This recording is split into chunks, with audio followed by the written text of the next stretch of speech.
पूज्य महाराज जी का स्वप्न है कि श्री धाम वृंदावन में श्री श्यामा सेवा गौ कुंज आश्रम की स्थापना हो।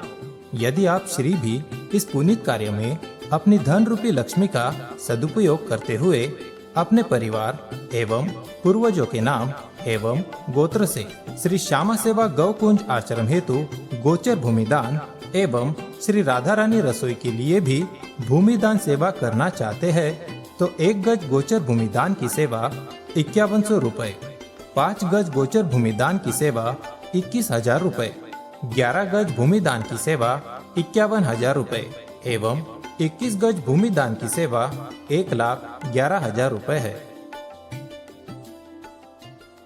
कई लोग तो महाराज जीवन भर भजन नहीं करते, मरते समय पे भी आप उनको दुनिया और दुनिया भर के काम याद आते, भगवान तब भी याद नहीं आते।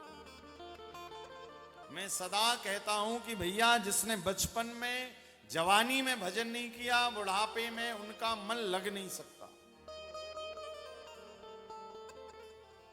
आपने देखा ना, कई वृद्ध लोग हो जाए, उनसे कहो भैया भजन कर लो, हाँ कर लेंगे आराम से। अभी तो बेटा भाई 60 के बाद रिटायर हो गए तो कहाँ बैठने लगते हैं? बेटे की दुकान में। क्यों? बोले अरे महाराज जी बेटा अकेला है ना। अच्छा अकेला है, हाँ तो जरा माला वाला। बोले माला से टाइम, माला में टाइम का अभी तो माल आ रहा है, अभी तो माल आ रहा है। किंतु शास्त्रों ने शब्द क्या दिया? माला माल। भैया पहले माला करो, ठाकुर जी माल तो अपने आप दे ही देंगे कि नहीं। कई लोगों का स्वभाव। एक बूढ़े व्यक्ति शरीर छोड़ने वाले थे 60-70 वर्ष के, तो बेटों ने कहा अब शरीर तो छूटने वाला है, सांस थोड़ी बहुत बची है, जमीन पर लिटा दिया। अब जैसे ही लिटाया तो अब इतने ज्यादा आसक्त थे दुनिया में, बेटों में, पोतों में, दुकान में, मकान में, कि महाराज मरते समय भी वही सब याद आ रहा है। कहते हैं मौत की महफिल में बड़ी रफ्ता जमी होगी, अंत में वही निकलेगा जो दिल में बसी होगी। भाई अंत में क्या निकलेगा? अब कभी वृंदावन आए नहीं, राधे राधे नाम जपा नहीं, ठाकुर जी को कभी गाया नहीं, तो अंत में क्या निकलेगा? भैया दुकान मकान। तो एक बूढ़े बाबा को जमीन पर लिटा दिया, और लिटाने के बाद शास्त्र कहते हैं कि बात पित्त कफ कंठ को आके अवरुद्ध कर देते हैं। ये कहते हैं ना मरते समय कुछ मुख से निकलता नहीं है। तो बूढ़े बाबा को जमीन पर लिटाया, किंतु बाबा जी का हाथ ऐसा हो रहा था, दादाजी का घर के जो सबसे बूढ़े थे,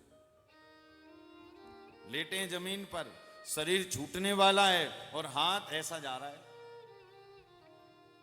बेटों से कह रहे हैं, अब बोल तो पा नहीं रहे, बेटे कह रहे पिताजी क्या हुआ? तो पिताजी इशारा कर रहे हैं।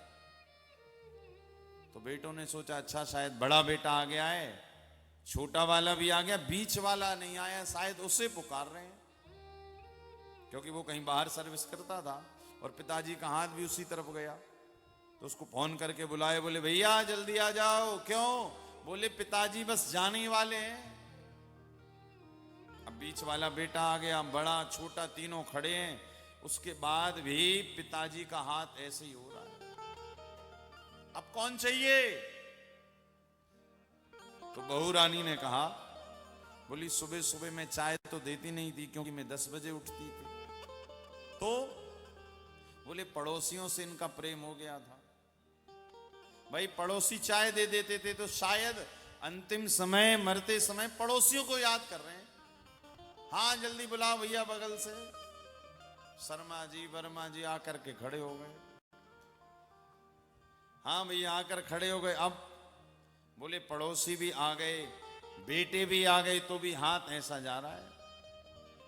बोले अच्छा आप समझ में आया, इनका प्रेम पोते में है। भैया जाओ जाके पोते को ले आओ। अब पोता है, परिवार है, पड़ोसी हैं, किंतु पिताजी की आसक्ति किसमें आपको पता है? वो ऐसा इशारा चित्तो भी चल रहा है। बेटे बहुत परेशान हो गए और बेटों ने सोचा भैया मरने वाले की अंतिम इच्छा पूरी करनी चाहिए। एक काम करिए बाबा, आप लिख के बताइए आपको क्या चाहिए। तो जब घर में माता पिता बूढ़े हो जाते हैं तो बेटों को और पोतों को डांट के अलावा कुछ नहीं मिलता। तो उन्होंने लिखा, क्या लिखा कि अरे बाबरो, सारे मेरे पास खड़े हो तो दुकान में कौन है, ताला लगा कर आ गए यहां पे, दुकान कौन देख रहा है। बेटों ने कहा, अरे राम राम पिताजी, शरीर छूटने वाला है, पैर जाने, शरीर जाने वाला है, और अभी भी आपको दुकान की चिंता पड़ी है। अरे अब तो छोड़ दो वो दुकान, अब तो छोड़ दो ये मकान। आदि गुरु शंकराचार्य जी कहते हैं लोगों के बाल पक जाते हैं, अंग गल जाते हैं, उसके बाद भी मुख से राधे राधे नहीं निकलता। मुख से क्या निकलता, हाय हाय। वही जब कोई वृद्ध व्यक्ति हाय हाय, और क्या करते हैं ना, हम कहते हैं हाय और बाय, करते हैं कि नहीं, हाय बाय। हाय और बाय का मतलब क्या भैया, यहां टाइम नहीं है, ऊपर मिलना, ऊपर अभी टाइम नहीं, इसी का मतलब हाय और बाय। राधे राधे, जय श्री आराम, जय श्री सीताराम, ये नहीं कहेंगे। क्यों, जीवन भर किया ही नहीं महाराज, जीवन भर हाय और हाय हाय में लगे रहे, तो वही मुख से निकलता है। आदि गुरु शंकराचार्य जी कहते, भैया अंग गल गए, बाल पक गए, उसके बाद भी मुख से क्या निकल रहा है, हाय और बाय। श्री राधे नहीं निकल रहा, क्योंकि कभी लिया ही नहीं।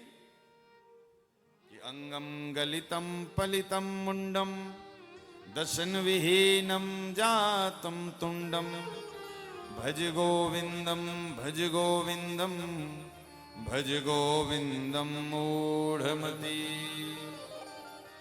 भज गोविंदम भज गोविंदम भज गोविंदम मूढ़मते, भज गोविंदम भज गोविंदम गोविंदम भज मूढ़मते। अरे मूढ़मती, अरे मूर्ख मन, अब तो श्री ठाकुर जी का भजन कर ले। राजा परीक्षित इसे